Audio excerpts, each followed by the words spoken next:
खरं तर या बदलापूर शहराच्या समस्यांकडे सुरुवातीला मी फार लक्ष दिलं नाही.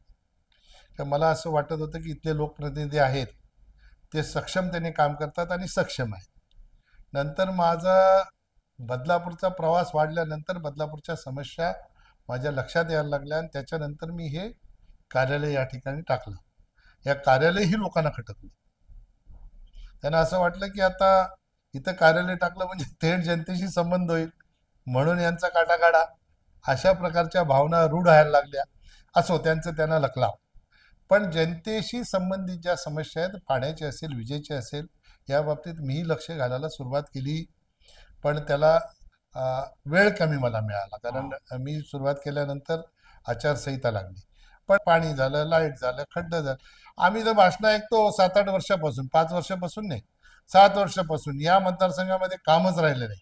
आता आम्ही दुसऱ्या मतदारसंघात काम करणार. नाही नाही, ग्रामीण रुग्णालयाची तर अवस्था अत्यंत आता बिकट आहे. म्हणजे नाही, या सगळ्या गोष्टी घेऊन जी पत्रकार मंडळी बायसपणाने पत्रकारिता करतात की नाही बदलापूरमध्ये, या बायसपणाने पत्रकारिता करणाऱ्या पत्रकारांनी एक दिवशी हे जा विचारलं पाहिजे. कोणाला विचारणार तुम्ही? इथल्या लोकप्रतिनिधींना विचारलं पाहिजे. माझं काम काय, केंद्र सरकारकडनं काय योजना असतील ते आणायचं माझं काम होतं खासदार म्हणून. इथली पाण्याच्या समस्येच्या बाबतीत माझ्याकडे कोणी नगराध्यक्ष आला असेल किंवा कोणी आला असेल तर तेव्हा मी सांगणार. मी जेव्हा इथं सोसायट्यांमध्ये फिरायला सुरुवात केली तेव्हा लोकांनी सांगितलं आमच्या पाण्याची समस्या आहे.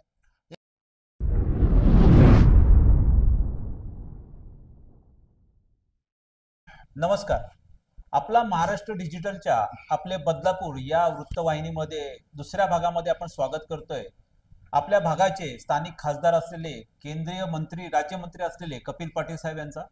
आता आपण ह्या भागामध्ये चर्चा करणार आहोत निकाल लागल्यानंतर. आता पुढे निकाल कोणाचे लागणार आहेत, कारण का येणाऱ्या काळामध्ये विधानसभेच्या निवडणुका येणार आहेत आणि जे काही हिशोब आहेत त्याचा हिशोबाची जी काही देवाणघेवाण आहे ती होण्याची शक्यता आहे. कारण का शर्यत अजून संपलेली नाही, कारण मी अजून जिंकलो नाही असं जर म्हटलं तर काही वावगं ठरणार नाही. कारण का आत्ताच जर पाहिली तर शिवसेनेचे शहर प्रमुख वामन म्हात्रे यांनी आपला एक मेळावा घेतला आणि त्यांनी त्यांची स्वतःची उमेदवारी जाहीर केलेली आहे. आणि इथे भारतीय जनता पक्षाचे महायुतीचे उमेदवार आहेत आमदार किसन कथोरे. आणि तिसरे उमेदवार होतील किंवा नाही होतील किंवा काय अजून काय कल्पना नाही, परंतु येणाऱ्या काळामध्ये जे काही पेरले गेलेले ते उगवण्याची शक्यता आहे. साहेब, आज बदलापूर शहरामध्ये सामान्य नागरिक खूप त्रस्त आहेत. तुम्ही भारतीय जनता पक्षाचे नेते पण आहातच.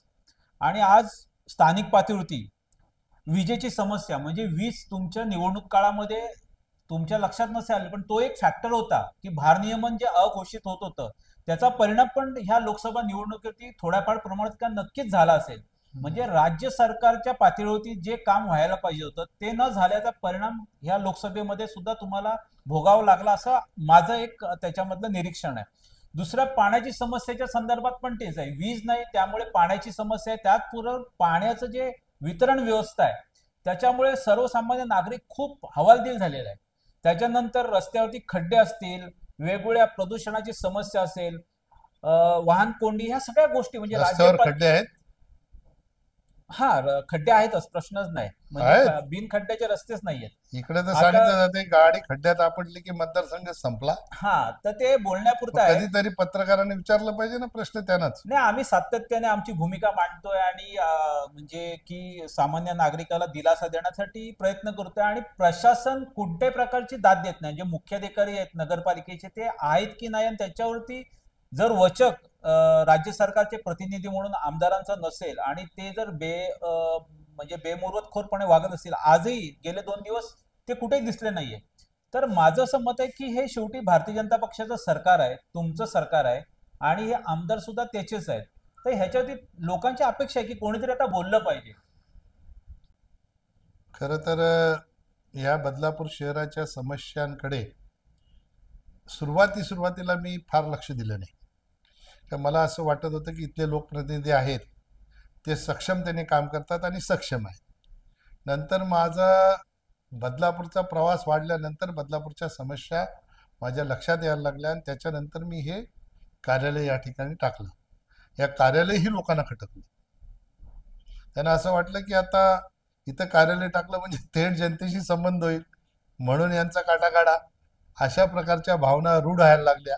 असो, त्यांचं त्यांना लकला. पण जनतेशी संबंधित ज्या समस्या आहेत, पाण्याची असेल, विजेची असेल, या बाबतीत मीही लक्ष घालायला सुरुवात केली. पण त्याला वेळ कमी मला मिळाला, कारण मी सुरुवात केल्यानंतर आचारसंहिता लागली. पण मी ऐकत होतो टी व्ही, बाईट बीट, पत्रकार परिषदा घेतल्या होत्या. तुमच्यापैकी पत्रकार गेले होते, ही समोर बसलेली होती की पत्रकार तिकडे. सांगितलं अमुक तारखेला लाईट येईल, तमुक तारखेला पाणी येईल. तिथून गाडी निघाली, 1 इथे मेला भारनियमन पोचली, थांबलं. इथे पोचली, तिथे जांभूळला लागलं, लाईट आली. हे सगळे मी बाबा टीव्हीत ऐकत होतो, यांच्या बाईटमध्ये. पत्रकारांनी जाऊन विचारलं पाहिजे. पत्रकारांनी दुटप्पी भूमिका घेऊ नये, माझा आरोप आहे पत्रकार बांधवांवर. पत्रकार बांधव एका बाजूचा ऐकून, आपण जनतेचे प्रतिनिधी आहोत. जनतेच्या ज्या भूमिका आहेत, मी असो, मलाही तुम्ही जाब विचारला पाहिजे. अजून कोणी लोकप्रतिनिधी असेल त्याला जाब विचारला पाहिजे. या शहरात पाण्याची समस्या सोडवण्याचं काम नगरपालिकेचं आहे. महाराष्ट्र नगरपालिकेने सरकारचं आहे. नगरपालिकेने लोकप्रतिनिधींचं सहकार्य घेणं, मग आमदार खासदार यांचं सहकार्य घेऊन त्यांच्या ज्या समस्या त्या सोडवल्या पाहिजेत. केंद्र सरकारची भूमिका आहे की पाण्यापासून कोणी वंचित राहिलं नाही पाहिजे. प्रत्येक घरामध्ये नळाद्वारे पाणी गेलं पाहिजे. याच्यासाठी मोदीजींनी शहरी भागासाठी 2,35,000 कोटीचं बजेट केलं. तेवढंच बजेट राज्यांचं. ग्रामीण भागासाठी जवळजवळ 2.5 लाख कोटीचं बजेट केलं. आणि अमृत योजना असेल, काही असेल, इथं काही मंजूर झालं. केंद्र सरकारचं आलं तरी सांगणारे लोक आहेत आम्हीच केलं. त्याच्यामुळे पण अडचणी आहेत. म्हणजे ज्याचं त्याला क्रेडिट दिलं पाहिजे ते दिलं जात नाही. आपण मगाशी खड्ड्यांचा उल्लेख केला, आता पाणी झालं, लाईट झालं, खड्डं झालं. आम्ही जर भाषणं ऐकतो 7-8 वर्षापासून, 5 वर्षापासून नाही, 7 वर्षापासून या मतदारसंघामध्ये कामच राहिले नाही. आता आम्ही दुसऱ्या मतदारसंघात काम करणार. नाही नाही, ग्रामीण रुग्णालयाची तर अवस्था अत्यंत आता बिकट आहे. म्हणजे नाही, या सगळ्या गोष्टी घेऊन जी पत्रकार मंडळी बायसपणाने पत्रकारिता करतात की नाही बदलापूरमध्ये, या बायसपणाने पत्रकारिता करणाऱ्या पत्रकारांनी एक दिवशी हे जाब विचारलं पाहिजे. कोणाला विचारणार तुम्ही? इथल्या लोकप्रतिनिधींना विचारलं पाहिजे. माझं काम काय, केंद्र सरकारकडनं काय योजना असतील ते आणायचं माझं काम होतं खासदार म्हणून. इथली पाण्याच्या समस्येच्या बाबतीत माझ्याकडे कोणी नगराध्यक्ष आला असेल किंवा कोणी आला असेल तर तेव्हा मी सांगणार. मी जेव्हा इथं सोसायट्यांमध्ये फिरायला सुरुवात केली तेव्हा लोकांनी सांगितलं आमच्या पाण्याची समस्या आहे. एक सिंगल माणूस कोणी माझ्याकडे जर आला असेल त्यावेळेला, इथला लोकप्रतिनिधी, कोणी नगरसेवक असेल, नगराध्यक्ष असेल, त्यांनी सांगावं. नाही, आता माझं पॉवरच्या संदर्भात कोणी आलं असेल त्यांनी सांगावं. पॉवरच्या संदर्भात ही लोकांनी इथेच अशा प्रकारच्या, जेव्हा मी सोसायट्यांमध्ये फिरत होतो तेव्हा माझ्या या बाब निदर्शनास आणली. आणि मधल्या काळामध्ये मी जेव्हा आलो तेव्हा मी बघितलं की टाटा ना, टाटा पॉवर टाटा पॉवर आता इकडे वीज द्या. फ्रँचायझी आणून काम करणार आहे, अशा प्रकारची माहिती मला मिळाली. मग मी त्यावेळेचे चीफ इंजिनियर होते औंधेकर, त्यांच्याकडनं एकदा माहिती घेतली सगळी काय काय. त्यांनी सांगितलं की हे सरकारने केलं तर साहेब याला 2.5-3 वर्ष लागणार, आणि टाटाला दिलं तर 1 वर्षात लाईट येणार. लाईट MSEBचीच, महाराष्ट्र सरकारची, त्यांची फक्त फ्रँचायझी. जशी आता भिवंडीमध्ये टोरंटची फ्रँचायझी आहे तशी इकडे टाटाची फ्रँचायझी झाली. टाटा काही त्यांची पॉवर आणणार नव्हते, पॉवर महाराष्ट्र सरकारचीच वापरून इथे सुविधा देण्याचं काम ते करणार आहे. आता ते कुठपर्यंत आलं मला माहित नाही, नाही. मुद्दा असा आहे की वितरण व्यवस्था एवढी म्हणजे जुनाट आणि कालबाह्य झालेली आहे की जनरेटर्स असतील, सबस्टेशन्स असतील, वीज वाहिन्या सगळ्या कालबाह्य झाल्या. म्हणजे जे वेळोवेळी काम व्हायला पाहिजे होतं तसंच पाण्याच्या बाबतीत झालेलं आहे. आणि आता कमी वेळात काय होऊ शकत नाही. परंतु हे नेमकं का झालं? आणि मग भारतीय जनता पक्ष म्हणून इथल्या तुम्ही नेते म्हणून इथल्या लोकप्रतिनिधींचं दुर्लक्ष म्हणून झाल्या. त्याच्यामध्ये मीही काही बाजूला स्वतःला करत नाही. पण माझं काम आहे केंद्रातली कामं मंजूर करणं. माझ्या निदर्शनास स्थानिक नेतृत्वाने जर या बाबी आणल्या तर त्याच्यासाठी मी मदत करू शकतो. मला लोकांनी प्रचाराला फिरत असताना सोसायट्यांमध्ये जेव्हा मी बैठका घेतल्या तेव्हा ही बाब माझ्या निदर्शनास आणली. मी अजूनही माझी जबाबदारी नाकारत नाही. मी जरी खासदार नसलो तरी पाण्याची समस्या, लाईटची समस्या, खड्ड्यांची समस्या, या सगळ्या समस्यांकडे मी लक्ष देणार आहे. तुमच्या इथे आता एक गाव कुठलं रामते, आपण 3 कोटी नाही रे, इथे बदलापूरचं, देशाला स्वातंत्र्य मिळाल्यापासून त्या गावाला रस्ता नव्हता. हा, तानगाव तुमच्या शेजारीच आहे. त्या गावाला 3 कोटी रुपये रस्त्याला मी मंजूर करून दिले. नारळ फोडायला भलतेच गेले, बॅनर भलत्यांच्याच लागले. आणि आमच्याकडे काही कामच शिल्लक नाही, ही आताची गोष्ट आहे, 6 महिन्यापूर्वीची अशी परिस्थिती आहे. नाही आता वस्तुस्थितीला धरून काम केलं पाहिजे. आपण लोकप्रतिनिधी आहोत. ज्या ठिकाणी काम जे आहे त्या कामापर्यंत आपण पोहोचून ते काम करणं ही आपली जबाबदारी आहे आणि ते आपण केलं नाही पाहिजे. माझं असं म्हणणं आहे की मुरबाड विधानसभा मतदारसंघामध्ये तुमच्या विरोधात मोठ्या मोठी लॉबिंग झालं, परंतु तरी पण इथल्या लोकांनी तुम्हाला प्रेम दिलं. म्हणजे बदलापूर शहरामध्ये 35,000चा विरोधात जाऊन सुद्धा 35,000चा लीड का होईना, पण तो 20,000 ते आला, पण तो मताधिक्य दिलं. मुरबाडमध्ये पण असंच झालं. तर असं मला प्रश्न विचारायचा आहे की हे जे प्रेम दिलं तुम्हाला या मुरबाड विधानसभा मतदारसंघाने, तर तुम्हाला असं वाटत नाही का विधानसभेमध्ये तुमच्यासारखा जर इथे कार्यक्षम माणूस आम्हाला मिळाला तर तुमची इच्छा आहे का? म्हणजे हा, तुम्ही मला पक्षाने उमेदवारी दिली तर लढणार ना. अच्छा. म्हणजे भारतीय जनता पक्षाने मला उमेदवारी दिली तर लढणार. पण उमेदवारी मागावी लागेल ना. मागणार ना.